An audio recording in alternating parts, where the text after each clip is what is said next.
from evil powers. Be our light through countless hours. To our leaders, great defenders, grant truth, wisdom from above. Justice, truth be ours forever. Jamaica, that we love. Jamaica, Jamaica, Jamaica, that we love. Thank you, Master Anthony. Good morning, everyone. I am Marjorie Rose Parks, and I will be shepherding you through the opening ceremony this morning. It is my delight to welcome you warmly to the 2019 proceedings, that is the 18th annual conference of the Association of Caribbean Higher Education Administrators under the theme, New Times, New Approaches to Higher Education. I'm also delighted to welcome and recognize our specially invited guests who have today honored us by their presence and from whom we will hear in the course of the morning. Seated on the platform, we have to my left the very Reverend Canon the Honorable Hartley Perrin, Custos Rotolorum of Westmoreland.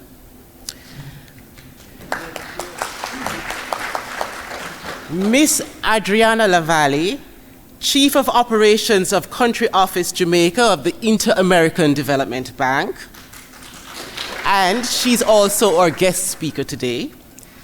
In the audience, we have Mrs. Jennifer Ellis, Chair of the ACHEA in Higher Education Community Network and a consultant, Mr. Wenley Wright, Manager, CIBC First Caribbean, Savannah Lamar, Professor Colin Giles, Deputy Principal, UTEC, and Mr. C. William Eiton, University Registrar of the University of the West Indies. Ladies and gentlemen, over the next 3 days, perspectives will be shared, strategies interrogated, and adaptations of time-honored approaches to higher education administration will emerge. I invite you, therefore, to immerse yourselves in the wealth of information that will be permeating the air in the next 3 days.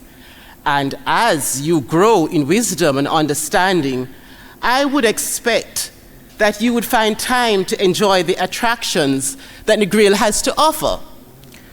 On that note, I'd like to invite to the podium Custos Perrin, or Father, as he is affectionately called, who, as a servant of God, a servant of the people of Westmoreland, a community worker and a teacher, has touched many lives and empowered members of the society to strike out on the path of promise and fulfillment. Custos Perrin, please come forward.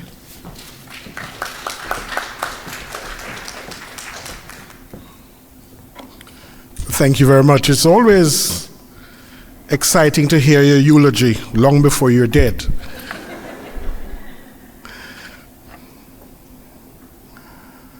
Madam Chairman, Mrs. Marjorie Rose Parks, Mrs. Marvet Facey Thompson, Chairman of the conference, Mrs. Claire Craig, President, Ms. Adrian Lavalle, our keynote speaker, other distinguished guests, ladies and gentlemen, good morning. That's not how we do it here. I'll try it again. Good morning. Good morning. Yes, man. You know, when you come to the hotel, if you went to the receptionist and you didn't tell her good morning in a special way, you don't get the kind of treatment that you deserve, you know. If you went and said good morning, but if you said good morning, then her head is going to be lifted up and she's going to give you the attention that you deserve. That said, and I'm a teacher myself, so you'll forgive me.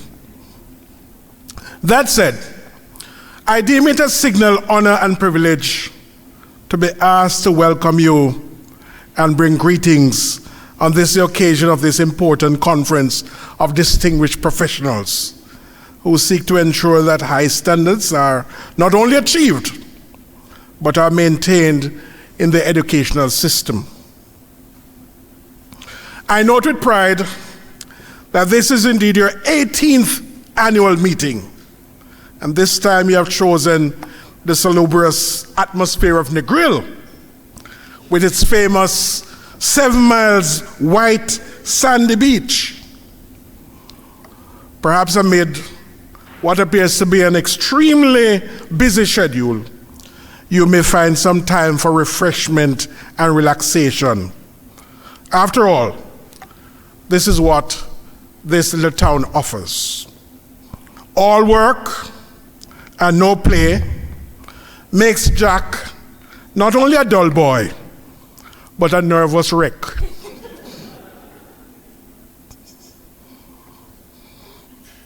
It is recognized that we are living in a rapid changing technological world in which lines of ethical standards and morality have become dull and opaque, to say the least.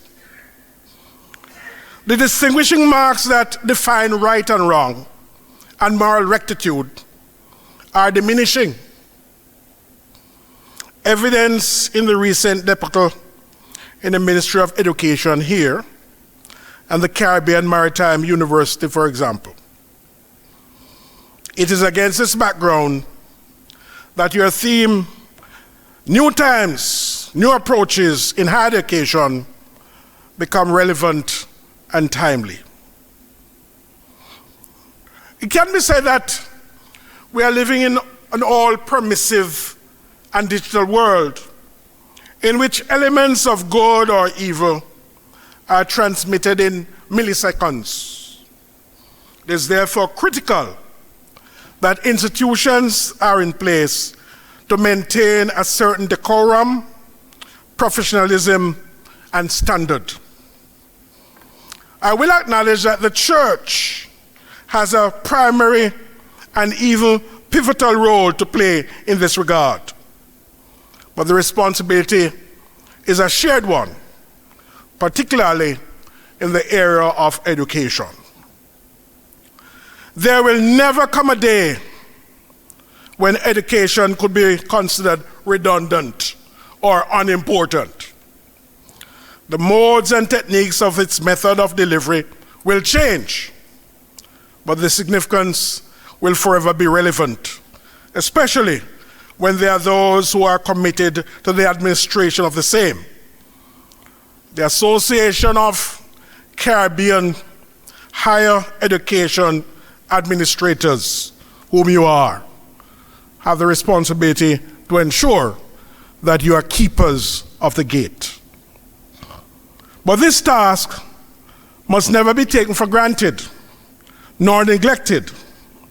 For the administration of education is as important to its survival as a rudder is to a ship on the ocean.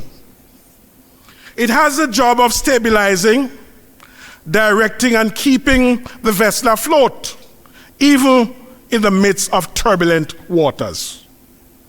It has to be alert to the changes of the waves and make the pertinent adjustments, especially as people of color.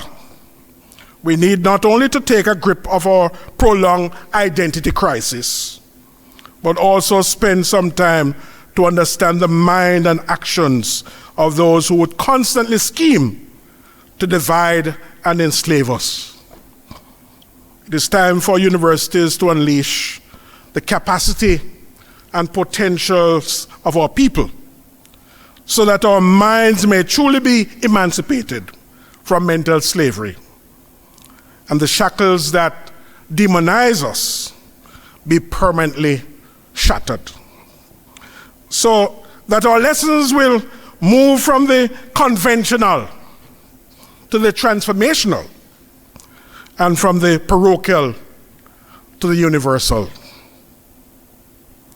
The primary purpose of any university is to enhance the intellect and capacity of those who come within its portals. It's about the process of developing and enlarging the mind.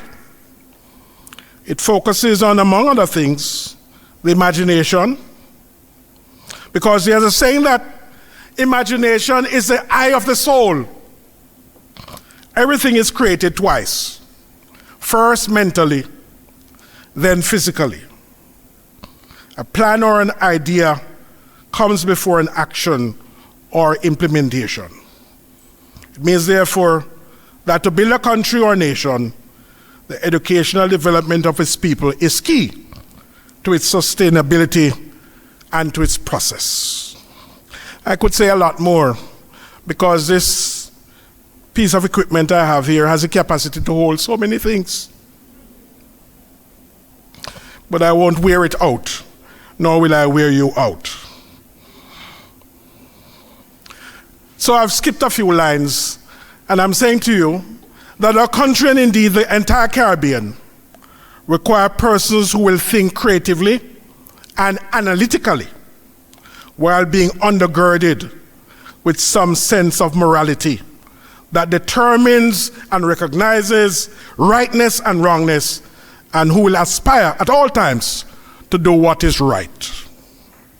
I want, therefore, to wish for you a rewarding and successful conference. May the sessions be thought-provoking and stimulating. May your objectives be met, and may the time shared be exhilarating and satisfying. May you, at the end of this conference, depart with renewed hope and vision, so that our respective corners may illuminate more brighter, because we have been here. I say, welcome to my parish of Westmoreland. Much love, much respect. Thank you.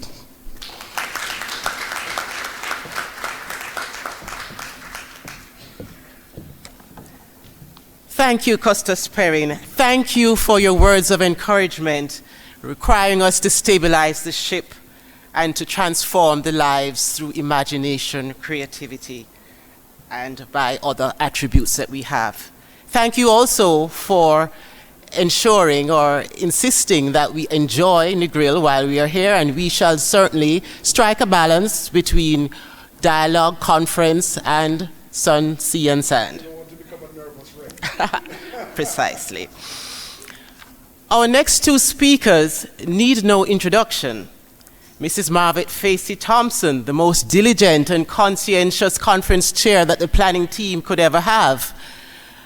She is going to be coming next, and she'll be followed immediately by Mrs. Claire Craig, President of ACHEA, who will be bringing greetings. By dint of their faith and intuitiveness, they have inspired the equally hardworking team to bring ACHEA's plans to fruition. So, Mrs. Margaret Facey Thompson, could you please join me here at the podium? So I'm not here to do any serious business this morning. Serious business has just started. Hartley Perrin has started our custos, and I know Miss LaValle will continue. So I'm here to do fun things, right?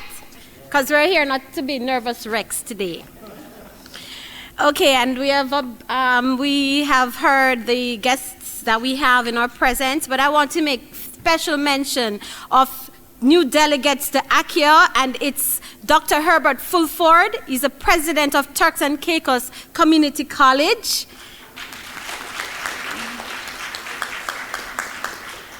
Mr. Samuel Forbes, who's also he's the vice president. Dr. Jacqueline Austin, president of Clarence Fitzroy Bryant College, St. Kitts and Nevis. She here? She's here. She's around somewhere. Okay. Okay. And Dr. Carol Aina, president of the Norman Manley Law School. She's also here with us. Okay, great. We have delegates from Bahamas. May I see the Bahamas delegates? Are you in the room? Wonderful. What about our delegates from Barbados? Woo! We have one person from Canada. Is he in the room today? Not yet? Okay, we will still cheer. We have someone from all the way from Ghana.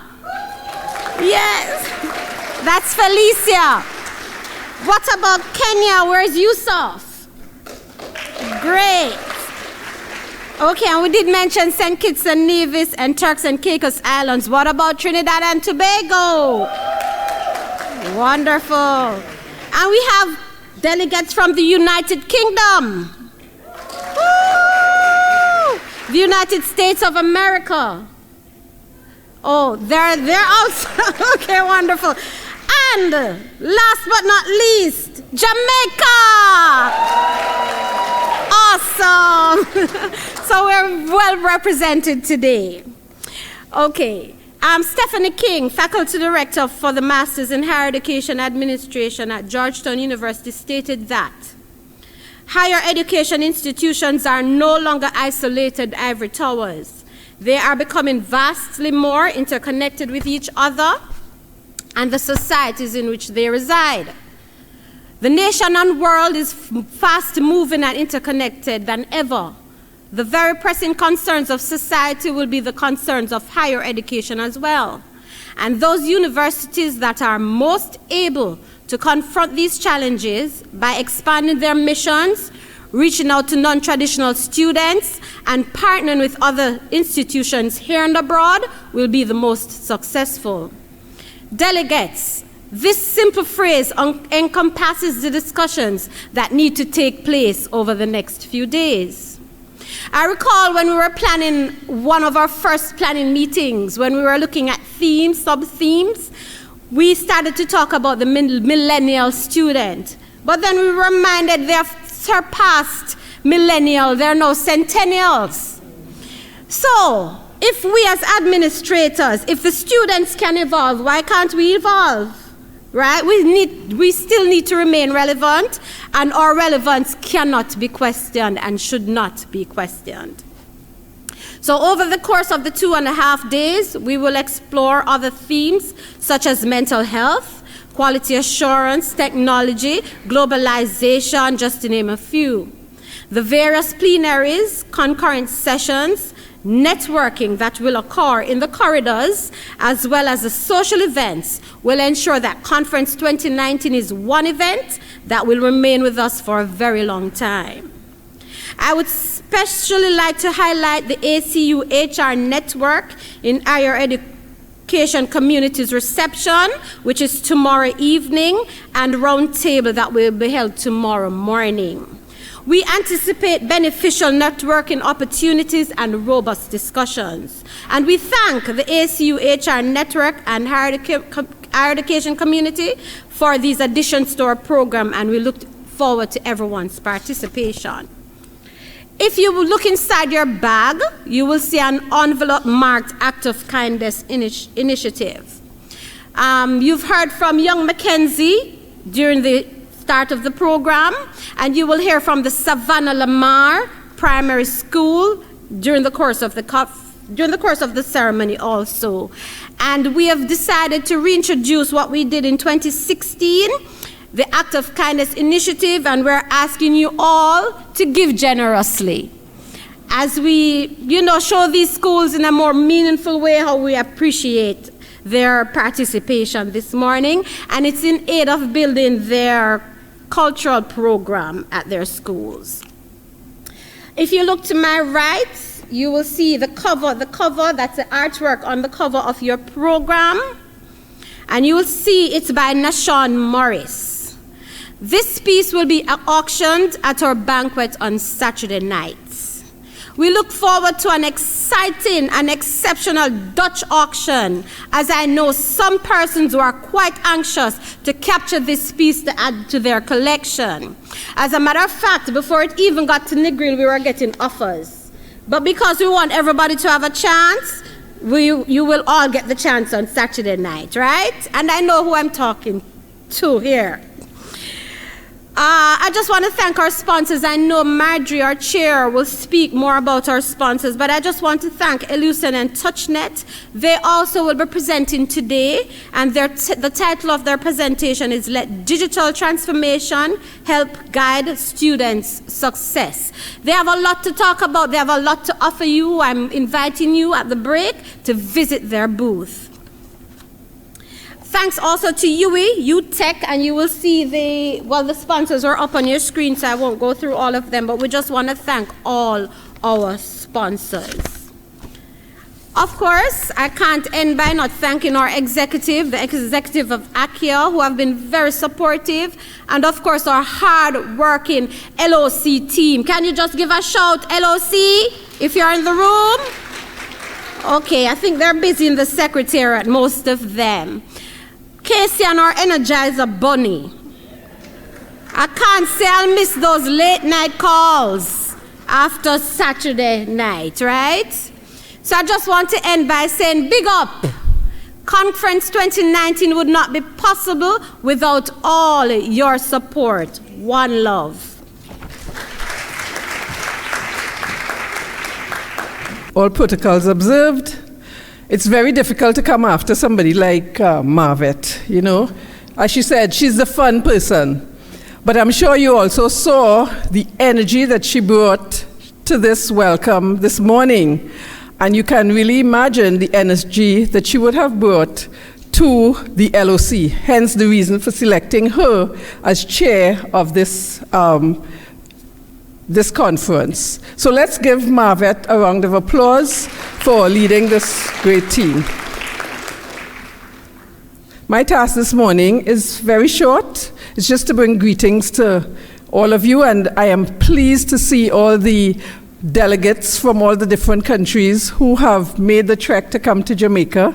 Thank you so much. So it gives me great pleasure to bring greetings to you all on behalf of the executive of the Association of Caribbean Higher Education Administrators for our 18th annual conference here at the Royalton in Negril, Jamaica. This year's conference theme, as you know by now, but it's always important to keep repeating so you will remember, New Times, New Approaches in Higher Education, acknowledges that higher education, including higher education institutions, continue to be challenged on several fronts, including competition, increased competition, dwindling finances, rapid information technology, and expansion, challenging expectations of our students, staff, and other stakeholders. And this morning, I actually saw an article by the Chronicle of Higher Education, and they spoke about the other thing. We are plagued by senior moment here. Scandals. So that's the other thing that we have to look out for, scandals in our higher education institutions. The local organizing committee for this event, as we know, headed by Marvet, has laid the foundation and provided the framework for a wonderful conference, which has attracted quality scholarly papers and presentations surrounding our varied sub-themes. I am encouraged that these works will inevitably engender such sound deliberations and discourse both within and outside of our key institution areas and spheres of interest. Notwithstanding the variety of sub-themes presented, there is one major question that we aspire to address, and that is, are we, the administrators, relevant to higher education? This burning question warrants much food for thought and has the impetus to stimulate meaningful dialogue in great anticipation of yielding practical solutions. Our ACHEA conference continues to attract a cadre of quality regional and international delegates, as we heard already. And for this, the ACHEA is appreciative of your continued support amidst challenging economic times. Your consistent attendance at our conference is a marked confirmation of your commitment and dedication, not only to ACHEA, but also to regional and, by extension, international higher education capacity building. The ACHEA faithfully provides excellent opportunities and avenues for networking and dynamic collaborations, and I am certain that this year's conference will be no exception. I look forward to interacting with you at the various sessions over the next 3 days, and also anticipate exciting and engaging deliberations. I am confident that you will take advantage of the breaks between the sessions to build and renew professional connections and friendships. It is through these concerted and deliberate meetings of the minds that we often form and foster the basis for creative and innovative resolutions of our most daunting challenges. I wish to end by recognizing the fact that all work and no play really makes Jack a dull boy. And so we do need to, especially all of us new to, well, all of you new to Jamaica and all of us new to Negril, to take some time to enjoy Negril Jamaica. And I, for one, will be making an effort to be on at least a mile of that, those 7 miles of white sands of Negril. I thank you.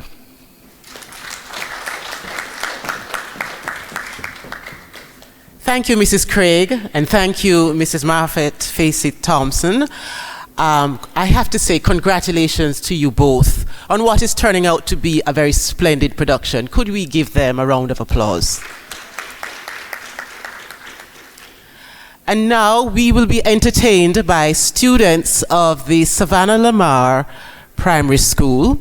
They will be performing dub poetry. I invite them to join us.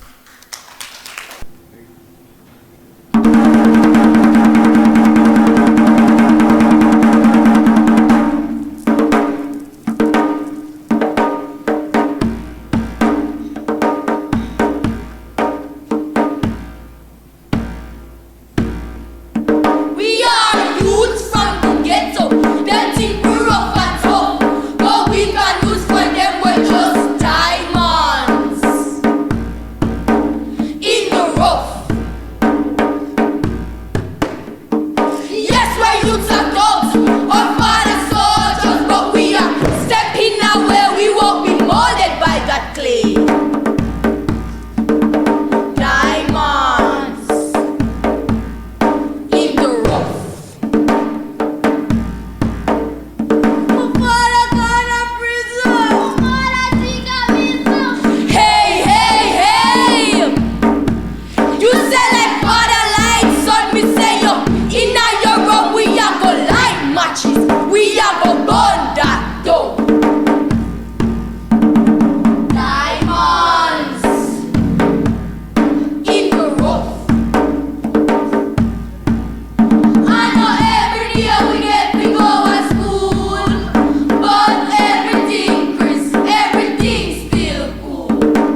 That was Diamonds in the Rough by Karen Not Banhan. A diamond in a you and a diamond in a me. A diamond in a you and a diamond.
I hail up the diamonds in the rough. Thank you, Savannah Mar Primary. Brilliant performance. And now, the moment that we have been waiting for. I am pleased to welcome Miss Adriana Lavalle to our keynote speaker. There are a few things I'd like to tell you about her. First of all, she's an attorney at law, admitted to practice in Mexico and US. She has over 20 years of experience in cross-national financing for both public and private sector development. And in the public sector, she has held several positions within the Ministry of Finance and Public Credit of Mexico and as advisor at the board of directors of several financial institutions of the IDB group. Could you please put your hands together to welcome Ms. Lavalle?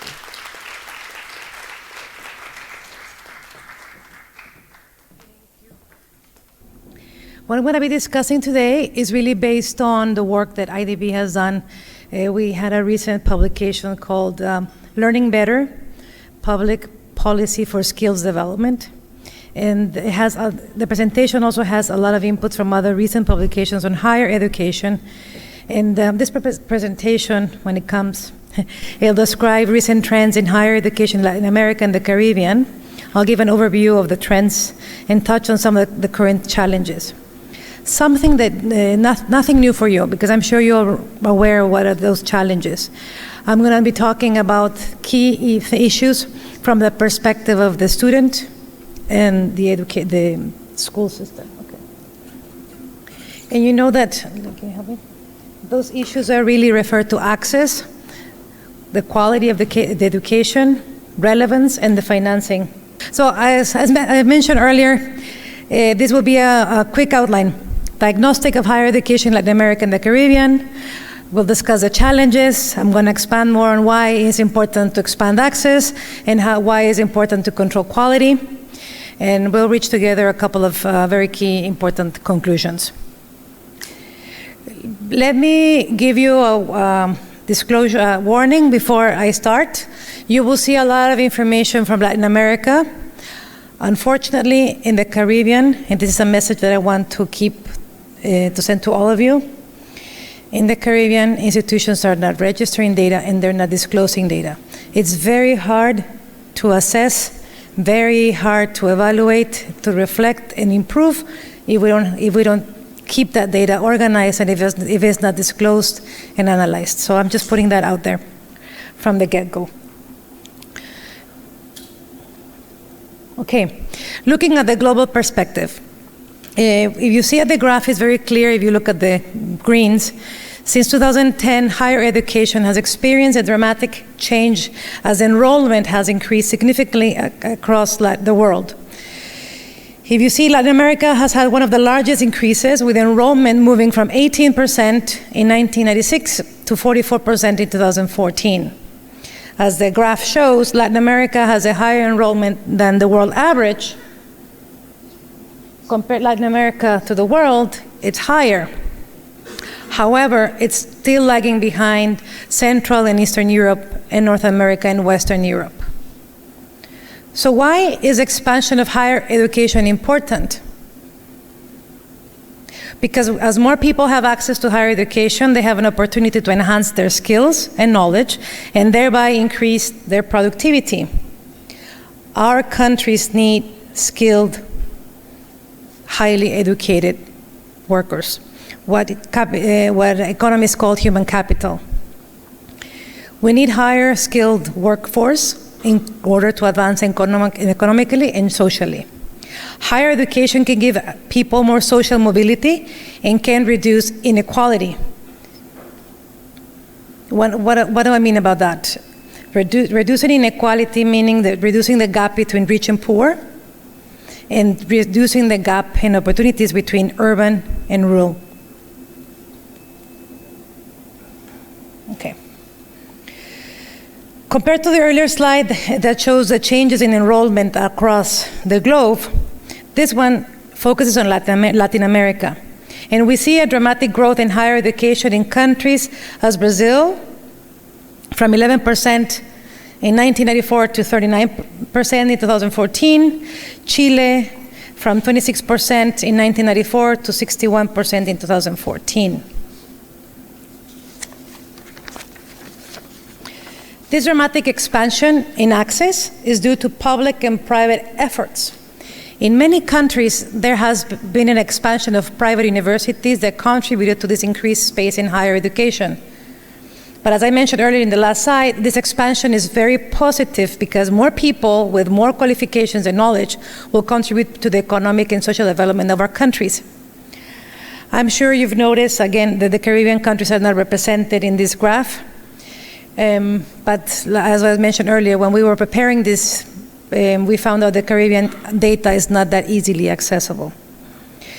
I tried to include the Caribbean whenever the data was possible, but so just as I said, keep that in mind when you go back to see how we can start tracking more data and disclosing it.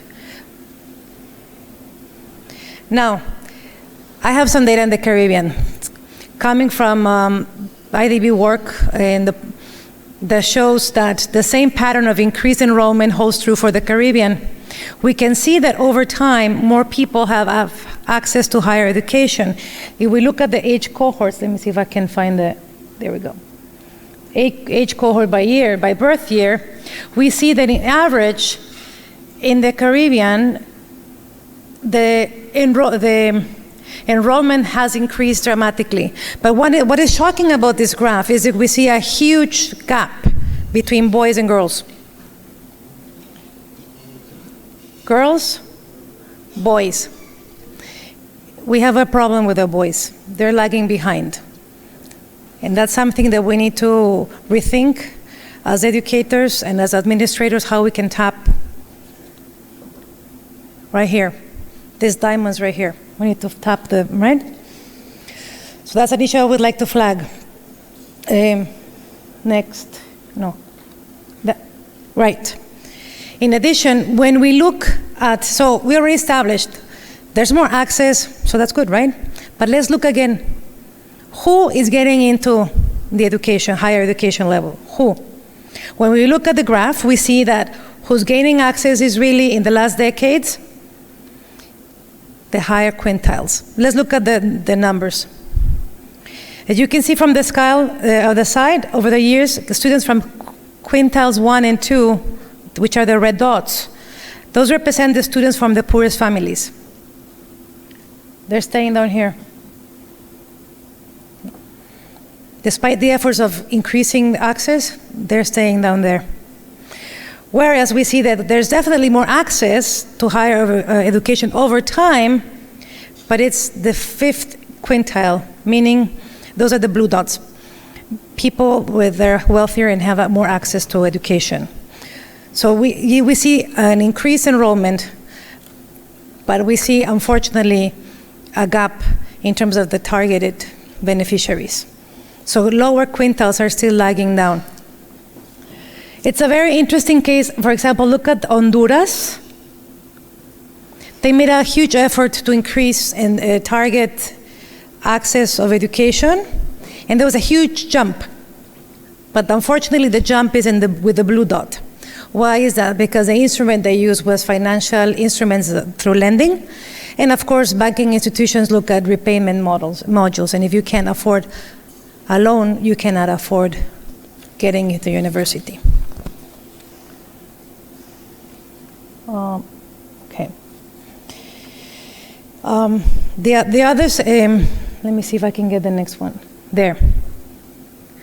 So we see a similar pattern in the Caribbean. That is that more students are getting in universities, and we're seeing that those are the students are the traditionally ones that were excluded. We have data from Jamaica from 2015 under the survey of living conditions that shows that students born from 2001 to 2010 and forward, look at particularly quintile 1, gain more access to higher education, but look, it's only 10%. This is still low compared to the rates of enrollment of this quintile in other countries in Latin America. So we see improvement, but not enough. Also, it's very clear that the quintile 5th, the richest in Jamaica, maintains the highest rate of enrollment in higher education. Although it's higher, it still remains low compared to other Latin American countries, under 35% compared to most countries above 70 in 2014 in the previous graph. The fact that students have less access to higher education in the Caribbean, even for the upper quintile, translates into a considerable loss of capacity and talent in the region. By not tapping into them, we're losing new engineers, doctors, and who knows, Nobel Prizes. We're missing in that talent. Graph 8. I went too fast, I think. This graph compares earnings compared to secondary. Yes. So now the question is, we're increasing the number of students in higher education. Is it worth it? In this new world, changing world, where we see examples of people that only have high school or dropouts of universities making a lot of money, there's a lot of, I have a teenager who's always asking me, why do I have to go to university? And he starts giving me examples of names that I won't say here because you know them. They've invented the gadgets that we are all using, right? But we have data that's even now today, it's still worth attending public higher education. So when you look at the graph, this graph compares earnings of students with secondary education, with high school, and higher education or university level.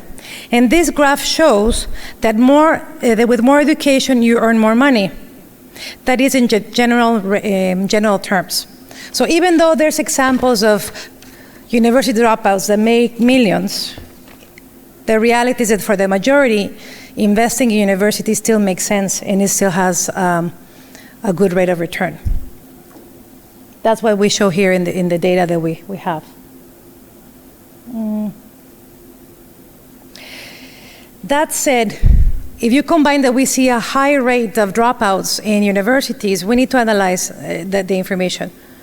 We've seen that more students are enrolling, but we're very concerned that even though there's more access, we need to ask ourselves how well the students that are getting in, how well prepared they are when they come in, and how well the programs prepare them for entering the workforce.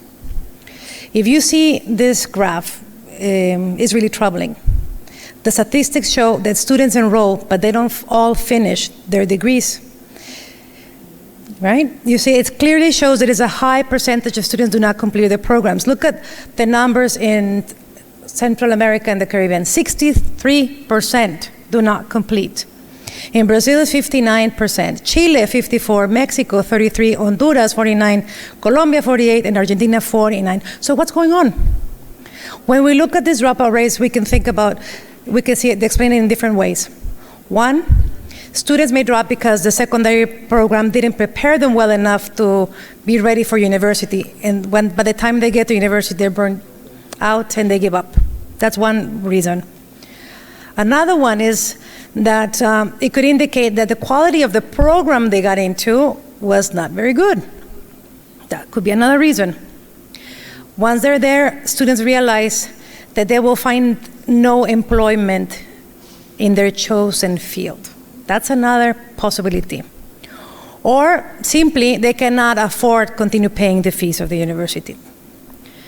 Dropping out can also mean that young persons get a better understanding of what they want to do. So they get enrolled, and over time they realize, you know what, I really don't want to be a doctor. I really want to be an engineer. And those shifts happen.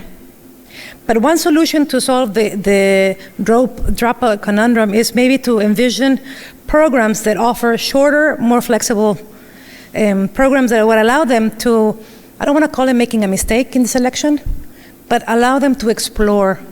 And the offerings of university have to be agile and have to be flexible to allow the student to explore first and then decide. Otherwise, we're wasting a lot of resources in the process with it. Because once the student gives up, it's very hard for them to come in. So this is a big loss for not only the universities, but also the country.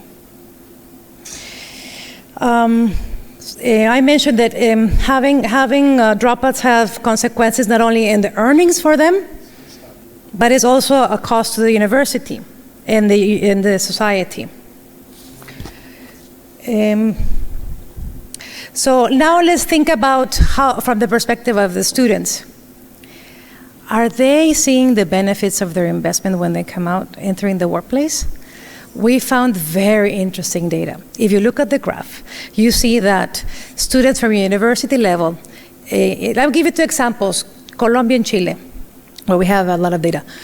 70% of university students say it's okay. They invested in university and they get out and get a good job, and 70% say it's okay, it's working out for them.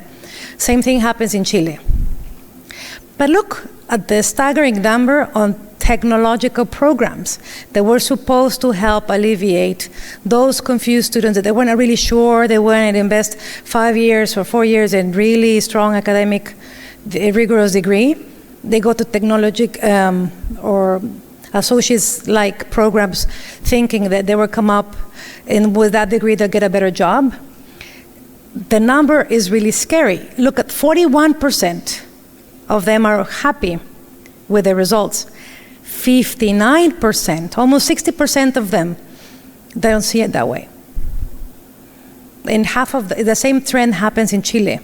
So what's happening in the design of these technological programs that were supposed to help retain, engage the students and prepare them better for the labor force? Right? So one thing that we're thinking how we can address this concern is to start developing and understanding the importance of quality assurance, and most importantly, sharing information about the content of the program so that students start choosing and choosing well. So what's the real challenge? The real challenge is to expand access, but control for quality. Right? We need to have that balance. We expand access, but not just create programs to attract more students. Let's keep an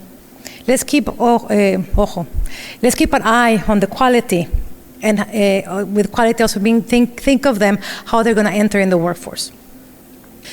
So I'm going to touch on 3 areas that could solve this conundrum. One is thinking of different ways of financing mechanisms.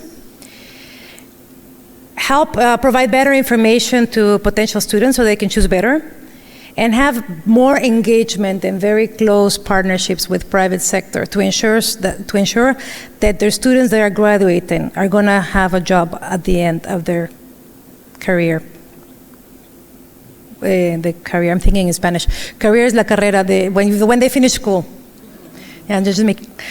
And when I get nervous, let me disclose this. When I get nervous, I start thinking in Spanish. Even though I live in Jamaica, I start thinking in Spanish and I question myself. So forgive me about that. Please be patient. So I mentioned one of the mechanisms is to improve the financing of financial higher education. Currently, all higher education systems in Latin America receive funds from the government through direct financing. These budgets, as you know, are negotiated and they're established on a very ad hoc basis. There is very little innovation in financing instruments as assignment of public funds to institutions based on performance criteria or incentives to quality. Here we when I talk about innovative instruments, I talk about competitive funds. We have examples in Chile and Argentina. And these funds, as the name says, they promote quality improvements to build capacity in universities. There's others, they're called performance contracts, and they're widely used in France, Finland, Denmark. We have cases in Latin America, Chile, and Costa Rica.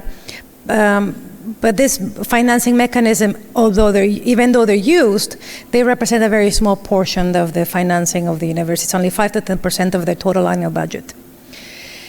There's other systems called like the voucher type payments to institutions, and these are linked to inputs or performance-based outputs. We have the examples of Chile that they use it. Okay. This one is a snapshot of the different financial institutions that have, if you see all of the universities in Latin America have public funding, but only 3 countries have these innovative formats. Think about in your own countries how your funding structure is, and let's see if you could start using this type of instruments. Okay. So looking from the demand side, we have grants that are merit-based or need-based, loans. Traditionally, governments guaranteed these loans, and you have income contingent lines of credit.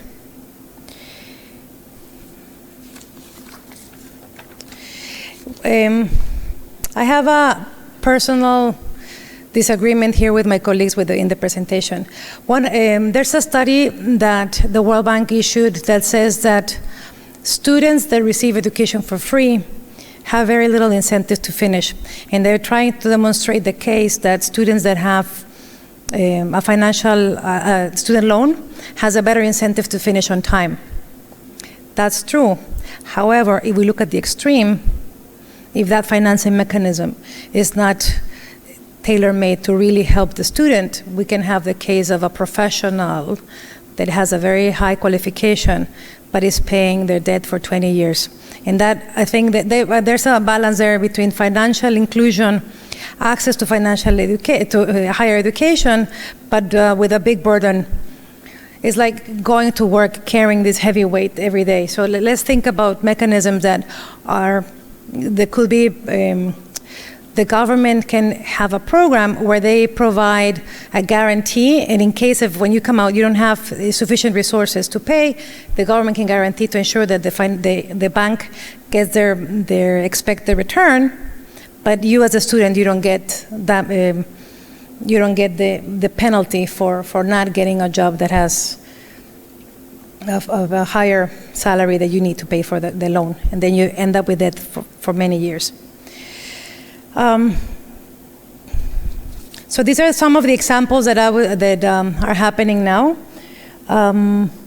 As you can see, interest rates vary, tenors vary. So again, this needs to be designed taking into consideration the local job market to ensure that you're not creating this incentive for students to continue getting education. The case of Argentina is very interesting because there's only subsidies for sectors that are considered strategic for the Argentine economy. So as you see, the whole point of this is that when you're devising these strategies, it has to be very close coordination with the government as a key stakeholder in making sure that your financing is ensured. Well, I don't want to get ahead, but more importantly, you need to start forging alliances with private sector. So that's, I think, the next. So now let's continue from and I'm going to be very brief because I already spoke about this. It's very important that we provide the students with the right information. Without information, students don't make the choices. And what we found in our studies is that the information barriers tend to be more relevant for low-income students. Why? Because these students have less informed parents, and they have less access to counselors in their schools, right? So again, we see is this vicious circle that continues to happen. So we need to think about ways to improve the information directly. Let's help these prospective students make good choices so that we tackle the enrollment concern. And we could also do it indirectly through licensing or accreditation, which is also an incentive for institutions to be more accountable. What information do students need to make decisions? The direct information that I'm talking about is very simple. Provide the students with the rate of return on particular study program. Let them know that if they spend $10,000, I'm making numbers here, right? If they spend $10,000 in their education, most likely they will have a better chance to earn $20,000, $30,000, $40,000 when they graduate. And what are the potential markets that they can tap into? I always find that students are walking their journey blindfolded. And it's very difficult. You're making a leap of faith and walking blindfolded, hoping that things will happen, right? And of course, they pray, and something happens, and miraculously, 70% of them make it. But then there's the other 30% that are not getting the rate of return that they expected when they started. We need to rethink on the funding options and the funding mechanisms for them with full disclosure, to ensure that the graduation rate and career options in the chosen field is the right one. But more importantly, looking into the labor market needs. As mentioned earlier, I'm a lawyer, and I have colleagues of mine who are driving Ubers. Why? because there's not enough clients for attorneys in Mexico to tap into. If the market has sufficient lawyers, why are we pumping more lawyers into the system? So that analysis needs to happen at a country level, right? So that's something that administrators can do.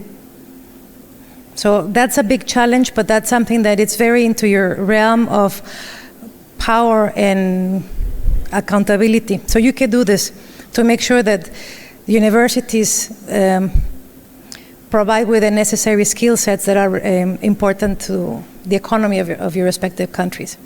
So I've spoken on direct information and indirect information. What's the impact of quality assurance systems to prospective students? Well, it's also as important as a direct one. Rankings are important in the selection-based. Almost all countries have quality assurances. Some are incomplete because they have low coverage, and they are rarely related to financial incentives. The information is not publicly available or easy to read. When it's available, it's very difficult to read. And not all are accredited. This is a snapshot, very quick, of what's the systems of quality assurance in Latin America. Again, Argentina, Chile, Colombia. As you can see, some of them are public bodies, some of them are private bodies. But I'm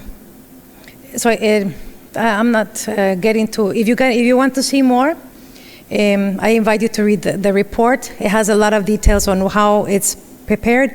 I know that Trinidad, Jamaica, Barbados, Guyana, Suriname, they all have accreditation bodies. And I know that because they're the only countries that we work in IDB. Unfortunately, OECS countries, we work through the CDB, so we don't have a lot of data. Now, I mentioned the information that is required to provide enough information for students to make the right choices, what mechanisms there are, indirect, indirect. But I cannot stress enough the importance of having partnerships with private sector. This one will have benefits. We have here student, employer, and country, but I would like to add that it's also important for the university. It's also important for you to maintain relevancy. Let me conclude very quickly.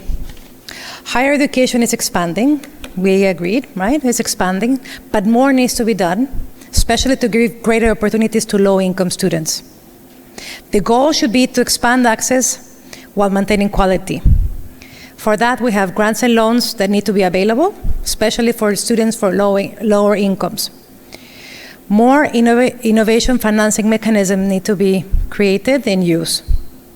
Prospective students need to have more information and more orientation and guidance to make better choices about their future. Quality assurances through accreditation leads to better quality programs, and definitely there needs to be more collaboration between private sector and business to ensure that they're more relevant programs. Government and institutions themselves should continue to promote the expansion of access to higher education, but at the same time, they must guarantee quality, equity, and relevance. Universities play a crucial social and economic role. You are not a silo. Technology disruption is disrupting the way we work now, and for sure, the future is not going to be the same. Universities need to be agile to remain relevant. You have to be at the forefront of innovation by promoting expansion of access of quality in close coordination with private sector so that you can create your own virtual circle. Thank you so much.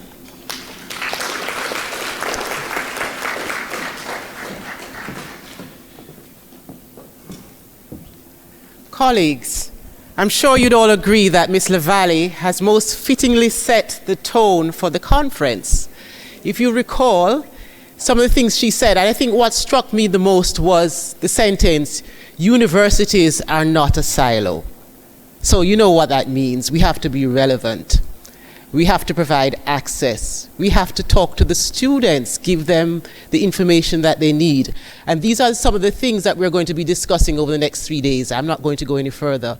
But I'm going to ensure that her presentation is circulated to each and every one of you so that you'll have an opportunity to go through it, look at it, digest it, and see whether you can adapt any of the things that she has recommended for your own institution.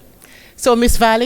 LaValle, I thank you very much for your presentation, and I'm very sorry that you won't be able to stay for any of the sessions this afternoon, but I understand your very busy schedule. Now, ladies and gentlemen, in drawing this section of the proceedings to a close, there are a number of persons who I'm obliged to thank for their contributions to the success of this opening ceremony. First and foremost, Custis Perrin, for his welcoming remarks and for his injunction that we should not be, what's the word? Nervous wrecks. Thank you. Right.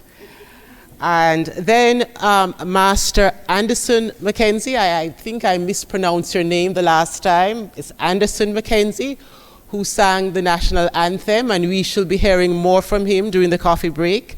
Thank you. And he's accompanied by Mrs. Berry, his teacher. Mrs. Claire Craig, the ACHEA president, thank you. Mrs. Marvette Facey Thompson, conference chair. Students of the Savannah Lamar Primary School, thank you. And to those who have contributed to the success of the conference, I must acknowledge our platinum sponsors, TouchNet and Illusion, who faithfully support ACHEA year after year. And to our other sponsors, donors, and contributors, thank you to Fujitsu, the University of the West Indies, University of Technology, UWI Press, Mona Information and Technology Services, UETV, Mrs. Casey and Martin Reed, Miss Michelle Bruce, Mrs. Beverly Hunter, Miss Alison Fong, the Abstract Review Team, the local organizing committee, and last but by no means least, ACU, the presenters, moderators, and you, our delegates. Please accept my immense gratitude.